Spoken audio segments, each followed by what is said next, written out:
യേശുവേ പോലൊരു സ്നേഹിതൻ ഉണ്ടോ? യേശുവേ പോലൊരു സ്നേഹിതൻ ഉണ്ടോ?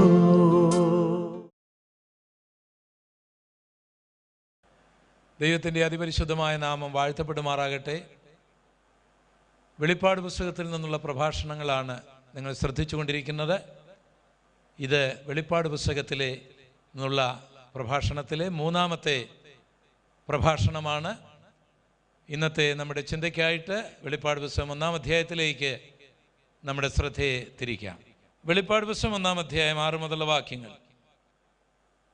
നമ്മെ സ്നേഹിക്കുന്നവനും നമ്മുടെ പാപം പോക്കി നമ്മെ തൻ്റെ രക്തത്താൽ വിടുവിച്ച് തൻ്റെ പിതാവായ ദൈവത്തിന് നമ്മെ രാജ്യവും പുരോഹിതന്മാരും ആക്കി തീർത്തവനുമായവന് എന്നേക്കും മഹത്വവും ബലവും ആമേൻ. നമ്മെ സ്നേഹിച്ചവനും തൻ്റെ രക്തത്താൽ നമ്മുടെ പാപം പോക്കി നമ്മെ വിടുവിച്ചവനും പിതാവായ ദൈവത്തിന് നമ്മെ രാജകീയ പുരോഹിത വർഗവുമാക്കിയവന് ബലവും മഹത്വവും ആമേൻ. എത്ര അനുഗ്രഹീതമായ ഒരു വചനം. ഇന്ന് ലോകമെമ്പാടും കേൾക്കുന്ന വിലാപം, എന്നെ സ്നേഹിക്കാൻ ആരുമില്ല, കുഞ്ഞുങ്ങൾ എന്നെ സ്നേഹിക്കാൻ ആരുമില്ല എന്ന് പറഞ്ഞു വിലപിക്കുന്നു. മാതാപിതാക്കൾ ഞങ്ങളെ സ്നേഹിക്കാൻ ആരുമില്ല എന്ന് പറഞ്ഞു വിലപിക്കുന്നു. ഭാര്യ എന്നെ സ്നേഹിക്കാൻ ആരുമില്ല, ഭർത്താവ് എന്നെ സ്നേഹിക്കാൻ ആരുമില്ല. സ്നേഹത്തിന് വേണ്ടി കൊതിക്കുന്ന ആയിരം ജീവിതങ്ങളെ നമുക്ക് ഈ ലോകത്തിൽ കാണുവാനായി കഴിയും, കേൾക്കുവാനായി കഴിയും. അവരൊക്കെ സ്നേഹം കൊതിക്കുമ്പോൾ സാത്താൻ, ദുഷ്ടമനുഷ്യർ വ്യാജമായ സ്നേഹം കാണിച്ച് അവരുടെ വലയിൽ കുരുക്കി നശിച്ചുപോയ അനവധി ജീവിതങ്ങളെ ഇന്ന് ലോകത്തിൽ നമുക്ക് കാണുവാനായി കഴിയും. എന്നാൽ യഥാർത്ഥമായ സ്നേഹം നമുക്ക് ആരിൽ കണ്ടെത്തുവാനായി കഴിയും? യേശുവിൽ കണ്ടെത്തുവാനായി കഴിയും. യേശു നമ്മെ സ്നേഹിക്കുന്നത് കേവലം വാക്കുകൾ കൊണ്ടല്ല. യേശു നമ്മെ സ്നേഹിച്ചത് തൻ്റെ സ്വന്തം ജീവനെ കൊണ്ടാണ്. മാനവലോകത്തോടുള്ള സ്നേഹം നിമിത്തമാണ് സ്വർഗോന്നതങ്ങൾ വിട്ട്, സ്വർഗീയ പദവികൾ വിട്ട്, പിതാവിനോടുള്ള സമത്വം മുറുകെ പിടിക്കാതെ യേശു ഈ താണലോകത്തിലേക്ക് വന്നത്. കോടാനുകോടി ദൂതന്മാർ തന്നെ ആരാധിക്കുവാൻ സ്വർഗത്തിലുണ്ടായിരുന്നു. അവിടെ ദുഃഖവും വേദനയും കണ്ണുനീരും മുറിവിളിയും ഒന്നും ഉണ്ടായിരുന്നില്ല. എന്നാൽ ഈ ഭൂമിയിൽ, മുള്ളും പറക്കാലയുമുള്ള ഈ ഭൂമിയിൽ, നിന്ദയും പരിഹാസവുമുള്ള ഈ ഭൂമിയിൽ, മുൾമുടിയും കുരിശുമുള്ള ഈ ഭൂമിയിൽ യേശു കർത്താവ് നമ്മെ തേടി ഇറങ്ങി. പണത്തിനു വേണ്ടിയായിരുന്നില്ല, സൗന്ദര്യത്തിന് വേണ്ടിയായിരുന്നില്ല, പദവിക്ക് വേണ്ടിയായിരുന്നില്ല, തൻ്റെ ജീവനെ നമുക്ക് നൽകേണ്ടതിന് വേണ്ടി, നമുക്കൊരു കൂട്ടായ്മ നൽകേണ്ടതിന് വേണ്ടി, യഥാർത്ഥമായ സ്നേഹം നമുക്ക് വരച്ചു കാണിക്കേണ്ടതിന് വേണ്ടി യേശു കർത്താവ് ഈ ലോകത്തിലേക്ക് വന്നു. യേശുവാണ് സ്നേഹത്തിൻ്റെ മൂർത്തഭാവം. സ്നേഹത്തിൻ്റെ യഥാർത്ഥമായ പ്രദർശനം യേശുവിലാണ് നമ്മൾ കണ്ടെത്തുന്നത്. സ്നേഹത്തിനൊരു രൂപമുണ്ടെങ്കിൽ അത് യേശുവാണ്. സ്നേഹത്തിനൊരു ഭാഷയുണ്ടെങ്കിൽ അത് യേശുവാണ്. സ്നേഹത്തിനൊരു ശക്തിയുണ്ടെങ്കിൽ അത് യേശുവാണ്. സ്നേഹത്തിനൊരു ആകർഷണമുണ്ടെങ്കിൽ അത് യേശുവാണ്. വിശുദ്ധ സ്നേഹം ആരെ എന്ത് എന്ന് ചോദിച്ചാൽ അത് യേശുവാണ്. ഒന്നും പ്രതീക്ഷിക്കാതെ, പണം പ്രതീക്ഷിക്കാതെ, മാന്യത പ്രതീക്ഷിക്കാതെ, വോട്ട് പ്രതീക്ഷിക്കാതെ, അംഗീകാരം പ്രതീക്ഷിക്കാതെ, ആരുടെയും പ്രശംസ പ്രതീക്ഷിക്കാതെ, നാം ശത്രുക്കളായിരിക്കുമ്പോൾ തന്നെ, നാം യേശുവിനെ സ്നേഹിക്കാതിരിക്കുമ്പോൾ തന്നെ നമ്മെ സ്നേഹിക്കുന്ന കർത്താവ്, നമ്മെ സ്നേഹിച്ച കർത്താവ്. യേശുവിനെ പോലുള്ളൊരു സ്നേഹം നിങ്ങൾക്ക് ലോകത്തിൽ ആരിലും കാണുവാനായി കഴിയുകയില്ല. അമ്മയുടെ സ്നേഹം വലുതാണ്, അപ്പൻ്റെ സ്നേഹം വലുതാണ്, ഭാര്യയുടെ സ്നേഹം വലുതാണ്, ഭർത്താവിൻ്റെ സ്നേഹം വലുതാണ്, മക്കളുടെ സ്നേഹം വലുതാണ്, പാസ്റ്ററുടെ സ്നേഹം വലുതാണ്, വിശ്വാസികളുടെ സ്നേഹം വലുതാണ്. ഇതൊക്കെ സ്നേഹമാണെങ്കിലും യേശുക്രിസ്തുവിൻ്റെ സ്നേഹവുമായിട്ട് ഇതിനെ താരതമ്യപ്പെടുത്തുവാനായിട്ട് സാധിക്കുകയില്ല. ഒരമ്മ തൻ്റെ കുഞ്ഞിനെ മറക്കുമോ? മറന്നാലും ഞാൻ നിങ്ങളെ മറക്കുകയില്ല എന്ന് പറയുന്ന സ്നേഹം. യേശു തന്നെ തൻ്റെ സ്നേഹത്തിൻ്റെ പ്രദർശനം വെളിപ്പെടുത്തുവാൻ ഒരു ഉപമ പറയുന്നുണ്ട്. ഒരപ്പന് 2 മക്കളുണ്ടായിരുന്നു. മൂത്ത മകൻ അപ്പനോട് മല്ല് പിടിച്ച് വാശി പിടിച്ച് സ്വത്തുകളെല്ലാം കരസ്ഥമാക്കി ഒരു വിദൂര ദേശത്തേക്ക് പോയി. അവിടെ അവൻ വേശ്യമാരോടുകൂടി ജീവിച്ച്, ദുർനടപ്പുകാരനായി ജീവിച്ച്, മദ്യപിച്ച് അപ്പൻ അപമാനമുണ്ടാക്കി, മുതലുകളെല്ലാം നഷ്ടപ്പെടുത്തി. അവൻ വിരൂപനായി, എല്ലാം നഷ്ടപ്പെട്ട് നശിച്ച് പോയൊരു ചെറുപ്പക്കാരനായി മാറി. അവസാനം അവൻ ജോലി അന്വേഷിച്ച് നടന്നു. പന്നികളെ മേയ്ക്കുന്ന ജോലി അവന് ലഭിക്കുന്നു. പന്നികൾ തിന്നുന്ന ആ വാളവര പോലും അവന് കഴിക്കുവാൻ ലഭിക്കാതെ വന്നപ്പോൾ അവൻ അവൻ്റെ അപ്പനെ ഓർക്കുന്നു, അപ്പൻ്റെ ഭവനത്തെ ഓർക്കുന്നു, അവിടെയുള്ള വേലക്കാരെ ഓർക്കുന്നു. അവൻ അവൻ്റെ മനസ്സിൽ ഇങ്ങനെ തീരുമാനിക്കുകയാണ്, ഞാൻ എഴുന്നേറ്റ് എൻ്റെ വീട്ടിലേക്ക് ചെല്ലും. എൻ്റെ അപ്പനോട് ഞാൻ പറയും, അപ്പാ, ഞാൻ നിന്നോടും സ്വർഗത്തോടും ഒക്കെ പാപം ചെയ്തു, എന്നെ ഒരു വേലക്കാരനായി കാണണമേ എന്ന് പറയും എന്നവൻ പറഞ്ഞുകൊണ്ട് അവൻ ആ പന്നിക്കൂട്ടങ്ങളുടെ ഇടയിൽ നിന്ന് എഴുന്നേറ്റ് അപ്പൻ്റെ വീട്ടിലേക്ക് പോകുകയാണ്.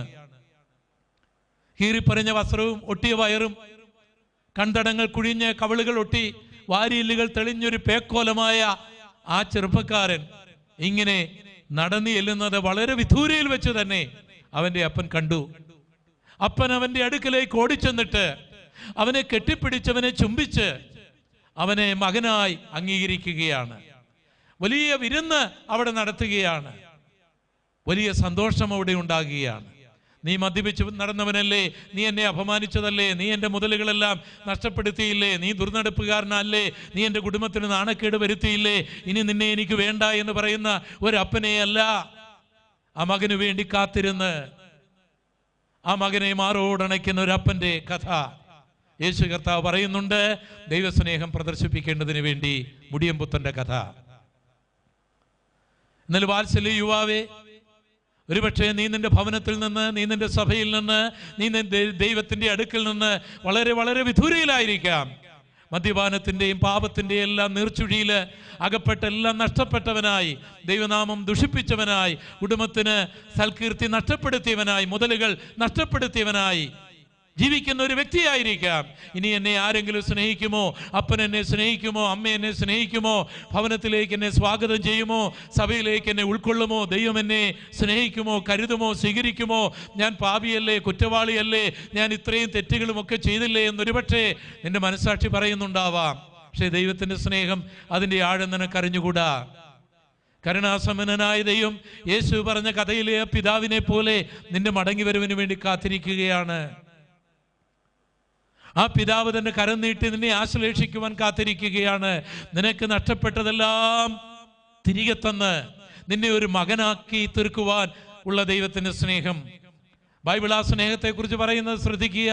കാൺമീൻ, നാം ദൈവമക്കൾ എന്ന് വിളിക്കപ്പെടുവാൻ പിതാവ് എത്ര വലിയ സ്നേഹം നൽകി. ആ സ്നേഹത്തിന്റെ ആഴം, ആ സ്നേഹത്തിന്റെ വീതി, ആ സ്നേഹത്തിന്റെ ഉയരം ആർക്കും അളക്കുവാനായി കഴിയുകയില്ല. ആ ദൈവസ്നേഹത്തിലേക്ക് വരുമ്പോൾ നിങ്ങൾക്ക് മനസ്സിലാകും നിങ്ങൾ അനാഥരല്ല. ആ ദൈവസ്നേഹത്തിലേക്ക് വരുമ്പോൾ നിങ്ങൾക്ക് മനസ്സിലാകും നിങ്ങൾ ഇനി ഏകരല്ല. ആ ദൈവസ്നേഹത്തിലേക്ക് വരുമ്പോൾ നിങ്ങൾ അറിയും, യഥാർത്ഥമായ സ്നേഹം ഞാൻ കണ്ടെത്തി. നാം വെളിപ്പാട് 1 അധ്യായം 6 വാക്യത്തിൽ വായിച്ചത്, നമ്മെ സ്നേഹിച്ചവനും നമ്മെ സ്നേഹിക്കുന്നൊരു ദൈവമുണ്ട്. പ്രിയ യുവാവേ, പ്രിയ യുവതിയെ, നിന്നെ സ്നേഹിക്കുന്നൊരു ദൈവമുണ്ട്. പ്രിയ മാതാവേ, പ്രിയ പിതാവേ, നിന്നെ സ്നേഹിക്കുന്നൊരു ദൈവമുണ്ട്. ആ ദൈവത്തിൻ്റെ അടുക്കലേക്ക് വരിക. ആ സ്നേഹം ഒരിക്കലും മാറിപ്പോകുകയില്ല. നിനക്ക് സൗന്ദര്യം കുറയുമ്പോൾ, നിനക്ക് പണം കുറയുമ്പോൾ, നിനക്ക് ജോലി നഷ്ടപ്പെടുമ്പോൾ, നിനക്ക് ആരോഗ്യം കുറയുമ്പോൾ, നീ വൃദ്ധനായിത്തീരുമ്പോൾ, നിന്റെ തല നരയ്ക്കുമ്പോൾ, നീ സമൂഹത്തിൽ നിന്ന് തള്ളപ്പെടുമ്പോൾ, നീ പദവിയിൽ നിന്ന് തള്ളപ്പെടുമ്പോൾ, ഈ സ്നേഹം നിന്നെ വിട്ടുമാറുകയില്ല. ആ സ്നേഹം നരച്ചാലും നിന്നെ ചുമക്കുന്ന സ്നേഹമാണ്. നമ്മെ സ്നേഹിച്ചവനും തൻ്റെ രക്തത്താൽ നമ്മുടെ പാപം പോക്കി നമ്മെ വിടുവിച്ചവനും നമ്മെ പിതാവായ ദൈവത്തിന് രാജ്യവും പുരോഹിതനുമാക്കി തീർത്ത അവന് എന്നേക്കും ബലവും മഹത്വവും. ആമേൻ. എത്ര മനോഹരമായ വാക്യശകലം. യേശുവിൻ്റെ രക്തത്താൽ പാപം മോചിച്ച് വിടുവിക്കുന്ന ദൈവം. എന്താണ് പാപമോചനം? എങ്ങനെയാണ് യേശുവിൻ്റെ രക്തത്താൽ പാപം മോചിക്കപ്പെടുന്നത്? എങ്ങനെയാണ് യേശുവിൻ്റെ രക്തത്താൽ വിടുവിക്കപ്പെടുന്നത്? ആ രക്തം ഇന്നുമുണ്ടോ? ഗോൽഗോത്ത മലയുടെ മുകളിൽ ചൊരിഞ്ഞ ആ രക്തം ഇന്നുമുണ്ടോ? ആ രക്തത്തിന് ഇന്നും ശക്തിയുണ്ടോ? ആ രക്തം എങ്ങനെയാണ് പാപം മോചിക്കുന്നത്? ആ രക്തം എങ്ങനെയാണ് നമ്മെ വിടുവിക്കുന്നത് എന്നുള്ള ചോദ്യത്തിന് നീണ്ട ഒരു വിശദീകരണം തന്നെ ആവശ്യമുണ്ട്. എങ്കിൽ പോലും വളരെ സംക്ഷിപ്തമായി ഞാൻ പറയാം. പാപം എന്നാൽ ഹമാർട്ടിയ, ലക്ഷ്യം തെറ്റുക എന്നാണ് മൂലഭാഷയിൽ അതിൻ്റെ അർത്ഥം. ലളിതമായ ഭാഷയിൽ പറഞ്ഞാൽ ദൈവം അരുതേ എന്ന് പറയുന്ന കാര്യം ചെയ്യുന്നതും ദൈവം ചെയ്യണം എന്ന് നമ്മളോട് കൽപ്പിച്ച കാര്യങ്ങൾ ചെയ്യാതിരിക്കുന്നതും പാപമാകുന്നു. ആ ദൈവത്തിൻ്റെ നിയമത്തിൻ്റെ ലംഘനമാണ്. പാപം ദൈവിക നിയമത്തിൻ്റെ ലംഘനമായതുകൊണ്ട് പാപത്തിനെതിരായി സ്വർഗീയ കോടതിയുടെ ശിക്ഷയുണ്ട്. പാപത്തിന്റെ ശമ്പളം മരണമത്രേ. ഒരിക്കൽ മരിക്കുകയും പിന്നെ ന്യായവിധിയും ദൈവം സകല മനുഷ്യർക്ക് നിയമിച്ചിരിക്കുന്നു. പാപത്തിന്റെ ശമ്പളം മരണമാണ്. പാപത്തിന്റെ ന്യായവിധി നിത്യനരകമാണ്. മനുഷ്യൻ പാപികളായതുകൊണ്ടാണ് മരിക്കുന്നത്. അത് പാപത്തിന്റെ ശമ്പളമാണ്. പാപത്തിനെതിരായ ന്യായവിധിയുണ്ട്. അത് നിത്യ നരകമാണ്. അല്ലെങ്കിൽ പാപം ചെയ്യാതിരിക്കണം. പാപം ചെയ്താൽ പാപത്തിന് പ്രായശ്ചിത്തം കൊടുക്കണം. പാപം ചെയ്യാതെ ജീവിക്കുന്ന ആരെങ്കിലും ഉണ്ടോ ഈ ലോകത്തിൽ?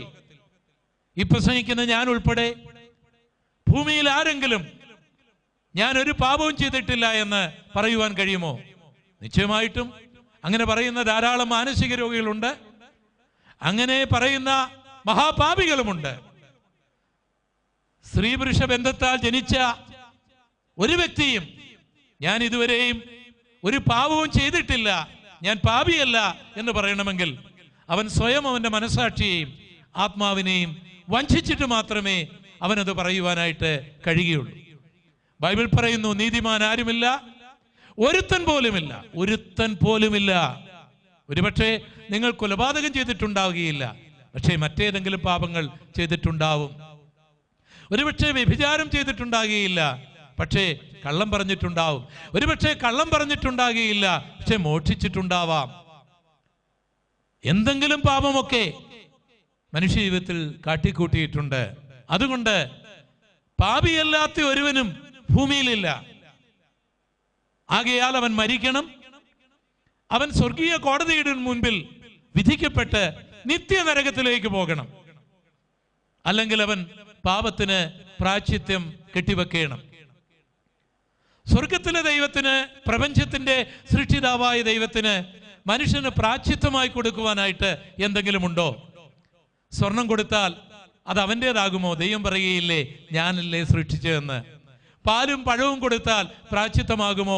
ദൈവം പറയുകയില്ലേ, നീയല്ലല്ലോ, ഞാനാണവയെല്ലാം സൃഷ്ടിച്ചത്. അല്ല, മനുഷ്യ രക്തം കൊണ്ട് കൊടുത്താൽ ദൈവം പറയുകയില്ലേ, നീയല്ലല്ലോ രക്തം സൃഷ്ടിച്ചത്, ഞാനല്ലേ.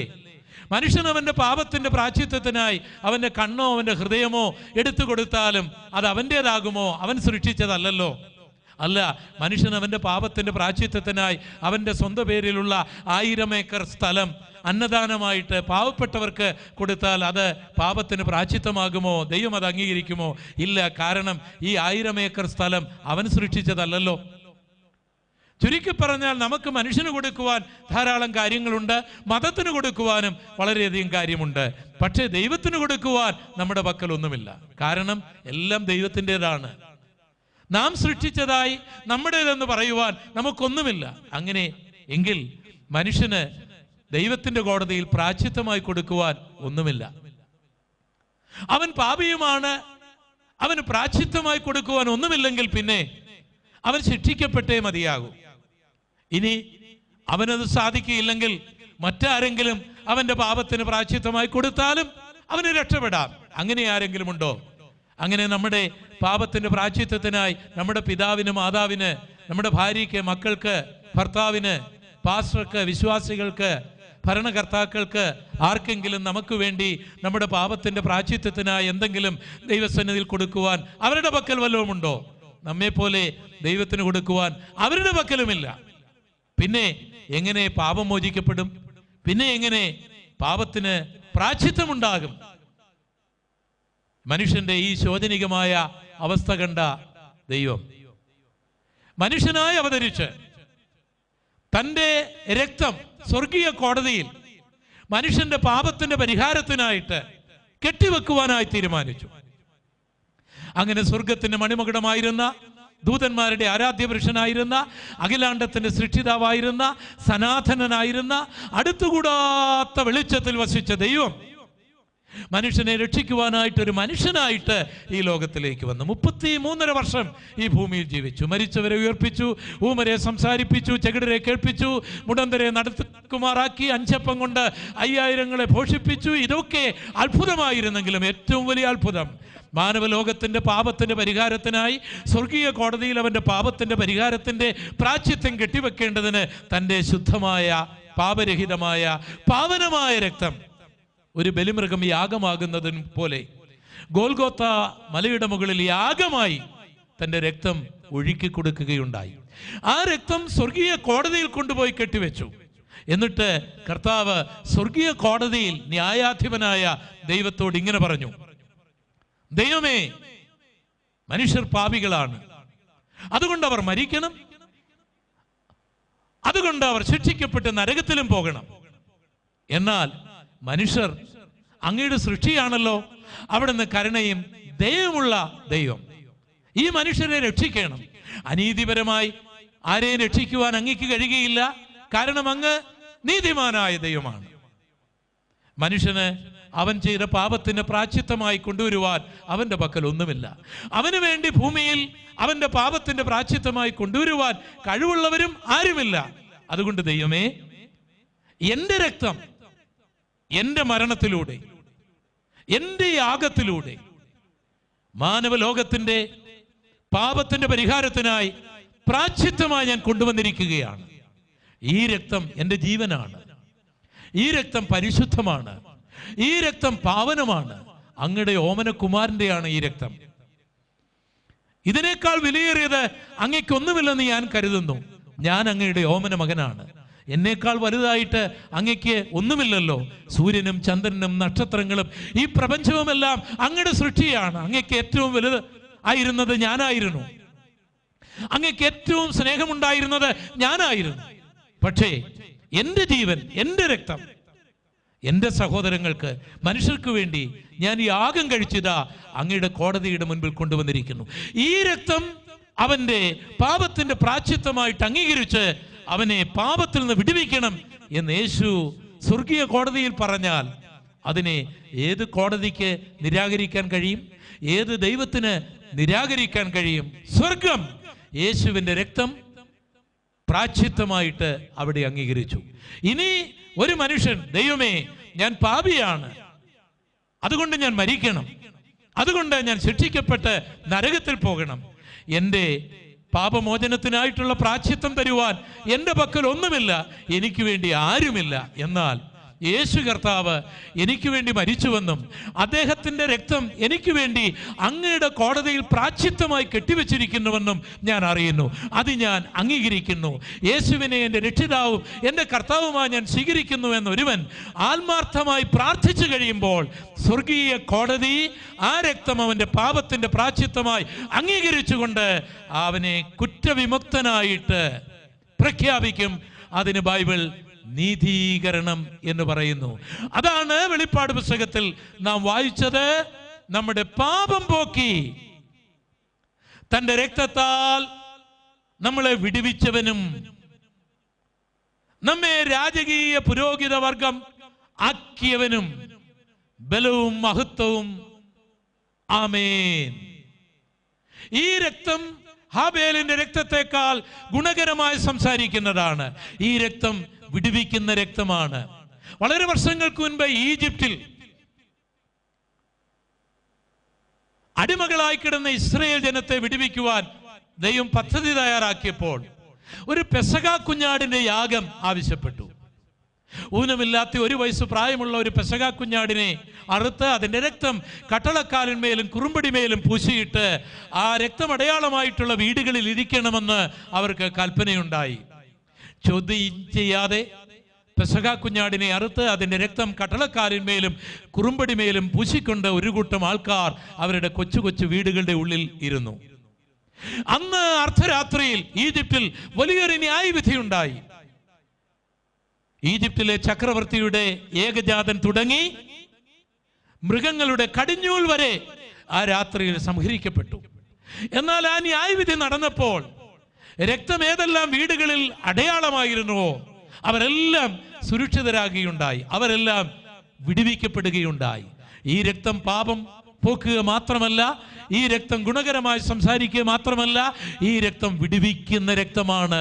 പാപത്തിൽ നിന്ന് വിടുവിക്കുന്ന രക്തമാണ്, ശാപത്തിൽ നിന്ന് വിടുവിക്കുന്ന രക്തമാണ്, സാത്താനിൽ നിന്ന് വിടുവിക്കുന്ന രക്തമാണ്, രോഗത്തിൽ നിന്ന് വിടുവിക്കുന്ന രക്തമാണ്. യെശയ്യാ പ്രവചനം 53 നാം ഇങ്ങനെ വായിക്കുന്നു, അവന്റെ അടിപ്പിണരുകളാൽ സൗഖ്യമുണ്ട്. പ്രിയ സഹോദര, പ്രിയ സഹോദരി, നിന്റെ പാപം രക്താംബരം പോലെ കടുംചുവപ്പായിരുന്നാലും, ആരെല്ലാം നിന്നെ കല്ലെറിയുവാൻ കല്ലുമായിട്ട് ഓടിച്ചാലും, യേശു കർത്താവിന്റെ ക്രൂശിന്റെ ചുവട്ടിലേക്ക് വന്നാൽ നിന്റെ രക്താംബരം പോലെ ചുവപ്പായിരുന്ന പാപം ഇപ്പോൾ തന്നെ അത് ഹിമമായി വെളുക്കപ്പെടും. സ്വർഗത്തിലെ ദൈവത്തിന്റെ മുൻപിൽ, ആ കോടതിയുടെ മുൻപിൽ നീ നീതീകരിക്കപ്പെടും. നീ ഒരു വിശുദ്ധ സ്ത്രീയായി, നീ ഒരു വിശുദ്ധനായി അംഗീകരിക്കപ്പെടും. യേശുക്രിസ്തുവിന്റെ രക്തമല്ലാതെ പാപമോചനത്തിന് വേറൊരു വഴികളും വേദപുസ്തകത്തിൽ ക്രമീകരിച്ചിട്ടില്ല. കുളിച്ചതുകൊണ്ടോ, പ്രത്യേക വസ്ത്രം ധരിച്ചതുകൊണ്ടോ, എവിടെങ്കിലും പദയാത്ര നടത്തിയതുകൊണ്ടോ, ശരീരത്തെ പീഡിപ്പിച്ചതുകൊണ്ടോ, ഏതെങ്കിലും അത്ഭുതങ്ങൾ നടത്തിയതുകൊണ്ടോ നിനക്ക് വിശുദ്ധനാകുവാൻ കഴിയുകയില്ല. പാപക്കറകളെ യേശുക്രിസ്തുവിന്റെ പുണ്യാക രക്തമല്ലാതെ മറ്റൊരു രക്തവും മറ്റൊരു മാർഗവും നിലവിലില്ല. ആരെല്ലാം ഈ യേശു കർത്താവിന്റെ നിർമ്മല രക്തത്തിൽ ആശ്രയിക്കുമോ അവർക്കെല്ലാം പാപബോധനമുണ്ട്. നിന്റെ പാപം കഴുകി നിന്നെ വിടുവിക്കുവാൻ കർത്താവ് ആഗ്രഹിക്കുന്നു. നീ പാപത്തിൽ കിടക്കുന്നിടത്തോളം കാലം നീ ശാപത്തിന്റെ പിടിയിലാണ്. നീ പാപത്തിൽ കിടക്കുന്നിടത്തോളം കാലം നീ സാത്താന്റെ പിടിയിലാണ്. നീ പാപത്തിൽ കിടക്കുന്നിടത്തോളം കാലം നീ രോഗത്തിന്റെ പിടിയിലാണ്. അറുക്കുവാനും മുടിക്കുവാനും മോക്ഷിക്കുവാനും വരുന്ന പിശാച് നിന്നെ ദണ്ഡിപ്പിച്ചുകൊണ്ടേയിരിക്കും. ഇതിൽ നിന്ന് നിനക്കൊരു വിടുതലാഗ്രഹമുണ്ടോ? ഇതിൽ നിന്ന് നീ വിടുവിക്കപ്പെടുവാൻ ആഗ്രഹിക്കുന്നുണ്ടോ? എന്നാൽ യേശുവിൻ്റെ രക്തം നിന്റെ പാപത്തെ മോചിക്കുക മാത്രമല്ല, നിന്നെ വിടുവിക്കുവാനും ശക്തിയുള്ളതാണ്. നമ്മെ സ്നേഹിച്ചവനും തൻ്റെ രക്തത്താൽ നമ്മുടെ പാപം നോക്കി നമ്മെ വിടുവിച്ചവനും പിതാവായ ദൈവത്തിന് നമ്മെ രാജ്യവും പുരോഹിത വർഗവുമാക്കിയവന് മഹത്വവും ബലവും ആമേൻ. യേശു കർത്താവിനെ ഒരാൾ രക്ഷിതാവായി സ്വീകരിക്കുമ്പോൾ, യേശു കർത്താവിൻ്റെ രക്തത്താൽ ഒരാൾ പാപമോചനം പ്രാപിക്കുമ്പോൾ, ആ വ്യക്തി ഏത് മതത്തിൽപ്പെട്ട വ്യക്തിയുമായിക്കൊള്ളട്ടെ, ഏത് ജാതിയിൽപ്പെട്ട വ്യക്തിയുമായിക്കൊള്ളട്ടെ, അയാൾ രാജകീയ പുരോഹിത വർഗത്തിലെ അംഗമായി തീരുകയാണ്. വിശുദ്ധ വേദപുസ്തകം ലോക സമൂഹത്തെ 3 ജാതികളായിട്ടാണ് തിരിച്ചിരിക്കുന്നത്. 1 യഹൂദന്മാർ, അത് അബ്രഹാമിന്റെ മക്കളാണ്. 2 അബ്രഹാമിന്റെ മക്കളല്ലാത്തവർ, അവർ ജാതികളാണ്. 3 അബ്രഹാമിന്റെ മക്കളിൽ നിന്നും ജാതികളിൽ നിന്നും യേശുവിനെ രക്ഷിതാവായി സ്വീകരിച്ചവർ ദൈവമക്കൾ, അല്ലെങ്കിൽ രാജകീയ പുരോഹിത വർഗം. ഒരു ജൂതനേക്കാളും ഒരു വിജാതിയനേക്കാളും ദൈവസന്നിധിയിൽ ഏറ്റവും ഉന്നതമായ ഒരു പദവിയാണ് രാജകീയ പുരോഹിത വർഗമാകുക എന്നുള്ളത്. എന്ന് പറഞ്ഞാൽ ഭൂമിയിൽ ജനിച്ച ഏത് കുലീന ജാതിയേക്കാളും ഉന്നതമായി ദൈവം അംഗീകരിക്കുന്ന ഒരു ഉയർന്ന ജാതിയിലേക്ക് വരുന്ന പദ്ധതിയാണ് യേശുവിനെ രക്ഷിതാവായി സ്വീകരിക്കുന്നതിലൂടെ, കർത്താവിൻ്റെ രക്തത്താൽ പാപം മോചിക്കപ്പെടുന്നതിലൂടെ ലഭിക്കുന്നത്. അല്ലെങ്കിൽ രാജകീയ പുരോഹിത വർഗമായി തീരുകയാണ്. ലോകത്തിലെ വലിയ സവർണ ജാതികളാണ് ജൂതന്മാർ എന്നാണ് അവരുടെ വെയ്പ്പ്. ഒരു പരിധിവരെ അത് ശരിയുമാണ്. അവരുടെ പുരോഹിതന്മാർ എന്ന് പറയുന്ന ഏറ്റവും ശ്രേഷ്ഠരാണ്. അവരുടെ പുരോഹിതന്മാർ അവരുടെ കുടുംബത്തിൽ ജനിച്ചവരായിരിക്കണം. എന്ന് പറഞ്ഞാൽ അബ്രഹാമിൻ്റെ മകനായിരിക്കണം, ഇസഹാക്കിൻ്റെ മകനായിരിക്കണം, യാക്കോബിൻ്റെ മകനായിരിക്കണം. യാക്കോബിൻ്റെ 13 മക്കളിൽ ലേവിയുടെ മക്കൾക്ക് മാത്രമേ ഒരു പുരോഹിതനാകുവാനായിട്ട് കഴിയുകയുള്ളൂ. അപ്പോൾ വേദപുസ്തകത്തിൽ പറഞ്ഞിരിക്കുന്ന പൗരോഹിത്യം ലേവിയ കുടുംബത്തിന് മാത്രമുള്ളതാണ്. മറ്റാർക്കും പൗരോഹിത്യം സ്വീകരിക്കുവാൻ കഴിയുകയില്ല. ജൂതന്മാരുടെ ഇടയിലെ രാജഭരണം യഹൂദ ഗോത്രത്തിനുള്ളതാണ്. ദാവീദ് യഹൂദ ഗോത്രക്കാരനായിരുന്നു, ശലോമോൻ യഹൂദ ഗോത്രക്കാരനായിരുന്നു. പക്ഷേ ദാവീദിന് ഒരു പുരോഹിതനാകുവാൻ കഴിയുകയില്ലായിരുന്നു. പുതിയ നിയമത്തിലാകട്ടെ യേശു കർത്താവിനെ രക്ഷിതാവായി സ്വീകരിക്കുന്ന, യേശു കർത്താവിൻ്റെ രക്തത്താൽ വിമോചനം പ്രാപിക്കുന്ന ഒരു വ്യക്തിക്ക് രാജകീയ പുരോഹിത വർഗമാകുവാനായി കഴിയും. പത്രോസ് അപ്പോസ്തലൻ തന്റെ ലേഖനത്തിൽ ഓർമ്മിപ്പിക്കുന്ന പോലെ, നിങ്ങളോ അന്ധകാരത്തിൽ നിന്ന് തൻ്റെ അത്ഭുത പ്രകാശത്തിലേക്ക് വിളിച്ചവൻ്റെ സൽഗുണങ്ങളെ ഘോഷിപ്പാൻ തിരഞ്ഞെടുക്കപ്പെട്ട ഒരു ജാതിയും രാജകീയ പുരോഹിത വർഗവുമാണ്.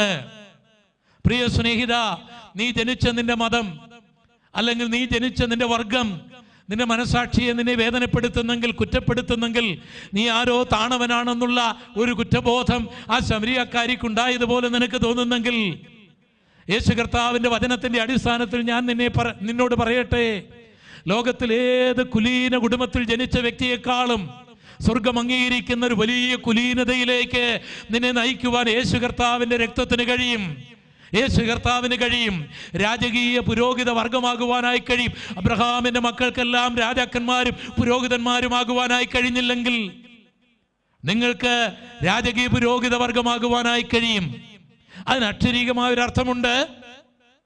പുരോഹിതന്മാർ മാത്രമാണ് സമാഗമന കൂടാരത്തിൻ്റെ പ്രാകാരവും വിശുദ്ധ സ്ഥലവും അതിവിശുദ്ധ സ്ഥലവും കടന്ന് ദൈവത്തിൻ്റെ കൃപാസനത്തിൻ്റെ അടുക്കൽ വർഷത്തിലൊരിക്കൽ യാഗം കഴിച്ചത് ഇസ്രായേലിലെ മഹാപുരോഹിതനാണ്.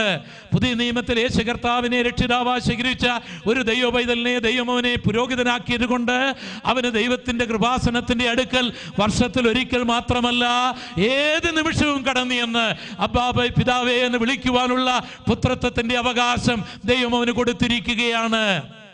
മാത്രമല്ല യേശു കർത്താവ് ചക്രവർത്തിയായി ഈ ലോകത്തെ ഭരിക്കുന്ന കാലത്ത് 1000 വർഷം യേശുവിനോടൊപ്പം രാജാവായി ഭരിക്കുവാനും അവന് ഭാഗ്യമുണ്ട്. അങ്ങനെ രാജകീയ പുരോഹിത വർഗമാക്കുന്ന ദൈവത്തിൻ്റെ ഈ വലിയ രക്ഷാപദ്ധതിയിലേക്ക് വരിക എന്നുള്ളത് എത്രയോ ഭാഗ്യമാണ്. നമ്മെ സ്നേഹിച്ചവനും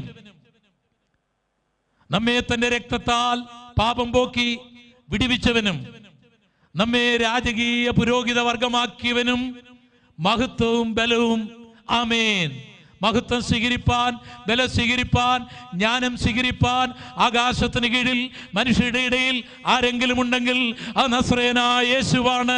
എല്ലാ മഹത്വവും യേശുവിനായിരിക്കട്ടെ, എല്ലാ മാനവും യേശുവിനായിരിക്കട്ടെ. എന്തുകൊണ്ടെന്നാൽ അവനത്രേ നമ്മെ മറ്റാരേക്കാളും അധികമായി സ്നേഹിച്ചത്, അവനത്രേ നമ്മുടെ പാപത്തിൻ്റെ പരിഹാരത്തിനായി മരിച്ചത്, അവനത്രേ നമ്മുടെ പാപം മോചിച്ചത്, അവനത്രേ നമ്മെ പാപത്തിൽ നിന്ന് വിടുവിച്ചത്, അവനത്രേ നമ്മളെ രാജകീയ പുരോഹിത വർഗമാക്കിയത്. പ്രിയ സ്നേഹിത, നിന്റെ പാപത്തിൽ നിന്ന്, നിന്റെ രോഗത്തിൽ നിന്ന്, നിന്റെ ശാപത്തിൽ നിന്ന് നിന്നെ വിടുവിക്കുവാൻ യേശു കർത്താവിത നിന്റെ മുൻപിൽ നിൽക്കുന്നു. ഞാനിപ്പോൾ നിനക്ക് വേണ്ടി പ്രാർത്ഥിക്കുവാനായി പോകുകയാണ്. തലകളെ വണക്കാമോ? കർത്താവിൻ്റെ സാന്നിധ്യം നിങ്ങളെ തൊടട്ടെ, നിങ്ങളെ സൗഖ്യമാക്കട്ടെ, നിങ്ങളെ വിടുവിക്കട്ടെ. നിങ്ങളെ ഭയപ്പെടുത്തുന്ന ആ പൈശാചിക വ്യാപാരത്തിൽ നിന്ന്, നിങ്ങളെ ബന്ധിച്ചിരിക്കുന്ന ആ രോഗത്തിൻ്റെ കെട്ടുകളിൽ നിന്ന്, നിങ്ങളെ അലട്ടിക്കൊണ്ടിരിക്കുന്ന ആ മനസാക്ഷി കുറ്റബോധത്തിൽ നിന്ന്, ആ പാപത്തിൽ നിന്ന് കർത്താവ് വിടുവിക്കട്ടെ. ഇതാ ക്രൂശിതനായ യേശു നിന്റെ അടുക്കൽ നിൽക്കുകയാണ്. തലകളെ വണക്കാം, പ്രാർത്ഥിക്കാം. ഞങ്ങളുടെ ദൈവമേ, ഞങ്ങളുടെ സ്വർഗീയ പിതാവേ, ഞങ്ങളെ സ്നേഹിച്ച്, ഞങ്ങളുടെ പാപം മോചിച്ച്, ഞങ്ങളെ വിടുവിച്ച്, ഞങ്ങളെ രാജകീയ പുരോഹിത വർഗമാക്കിയ ഞങ്ങളുടെ കർത്താവിന് മഹത്വം, ഞങ്ങളുടെ കർത്താവിന് ബലം, ഞങ്ങളുടെ കർത്താവിന് സ്തുതി, ഞങ്ങളുടെ കർത്താവിന് എല്ലാ പുകഴ്ചയും ഞങ്ങൾ അർപ്പിക്കുന്നു. കർത്താവെ, ഈ വാത്സല്യ സഹോദരനെ, ഈ വാത്സല്യ സഹോദരിയെ ഇപ്പോൾ തന്നെ സൗഖ്യമാക്കണമേ. ഇപ്പോൾ തന്നെ അന്ധകാരത്തിൽ നിന്ന് വിടുവിക്കണമേ. ആ ദൈവസ്നേഹം ഒരു നദി പോലെ അവിടെ ഉള്ളങ്ങളിലേക്ക് ഒഴുകിച്ചെല്ലുമാറാകട്ടെ. യേശുവിൻ നാമത്തിൽ പിതാവേ. ഈ വചനങ്ങളാൽ ദൈവം നിങ്ങളെ എല്ലാവരെയും ധാരാളമായിട്ട് അനുഗ്രഹിക്കുമാറാകട്ടെ. വെളിപ്പാട് പുസ്തകത്തിൽ നിന്നുള്ള 4-ാമത്തെ പ്രഭാഷണം ശ്രദ്ധിക്കുവാൻ കാത്തിരിക്കുക. ദൈവം നിങ്ങളെ ധാരാളമായി അനുഗ്രഹിക്കുമാറാകട്ടെ. യേശുവേ എന്നാശയേ, യേശുവേ എൻ കാന്തനെ, നീയല്ലാ ആശവേ ഭൂവിലാരുള്ളൂ. യേശുവേ എൻ ആശയേ, യേശുവേ എൻ കാന്തനെ, നിന്നെപ്പോൽ യോഗ്യനായി വേറെയാരുള്ളൂ. ഇനി എൻ്റെ ജീവിതം നിനക്കാ, ഇനിയുള്ള നാളുകൾ നിനക്കാ, ഇനി എൻ്റെ ജീവിതം നിനക്കാ, ഇനിയുള്ള നാളുകൾ നിനക്കാ. യേശുവേ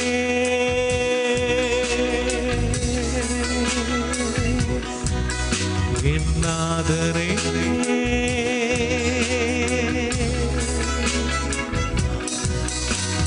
യേശുവേ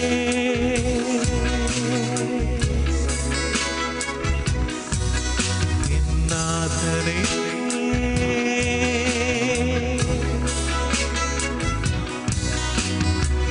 ഗോഡ്ലി ലിങ്ക് പ്രസൻസ് രാഷ്ട്രീയ പ്രവചനങ്ങൾ, ശാസ്ത്രീയ പ്രവചനങ്ങൾ. പാലസ്തീൻ ഇസ്രയേൽ പ്രശ്നങ്ങൾ 3000 വർഷങ്ങൾക്ക് മുമ്പേ പ്രവാചകന്മാർ പ്രവചിച്ചതാണ്. ഭീകരപ്രവർത്തനങ്ങളും ഭൂകമ്പങ്ങളും മഹാരോഗങ്ങളും സുനാമിയും ആഗോളതാപനവും ഉണ്ടാകുമെന്ന് യേശു പ്രവചിച്ചിരുന്നു. രാജഭരണം തകരുമെന്നും ജനാധിപത്യ ഭരണം വരുമെന്നും ഭരണകൂടങ്ങൾ ഉറപ്പില്ലാതെ ഇളകുമെന്നും ഒബാമയെപ്പോലുള്ളവർ ഭരിക്കുമെന്നും 3000 വർഷങ്ങൾക്ക് മുമ്പേ ബൈബിൾ പ്രസ്താവിച്ചു. മനുഷ്യന്റെ ബഹിരാകാശ യാത്രകൾ, ടെലിവിഷൻ, കമ്പ്യൂട്ടർ, യന്ത്രമനുഷ്യൻ തുടങ്ങി ശാസ്ത്രീയ പുരോഗമനങ്ങൾ ബൈബിൾ പ്രവചനങ്ങളുടെ നിവൃത്തിയാണ്. വായിക്കുക പോൾ ഗോപാലകൃഷ്ണൻ കൊച്ചറയുടെ പുതിയ പുസ്തകം രാഷ്ട്രീയ പ്രവചനങ്ങൾ, ശാസ്ത്രീയ പ്രവചനങ്ങൾ. പുസ്തകം തപാലിലും ബുക്ക് ഷോപ്പുകളിലും ലഭിക്കും. Phone number 9961821048. രാഷ്ട്രീയ പ്രവചനങ്ങൾ, ശാസ്ത്രീയ പ്രവചനങ്ങൾ.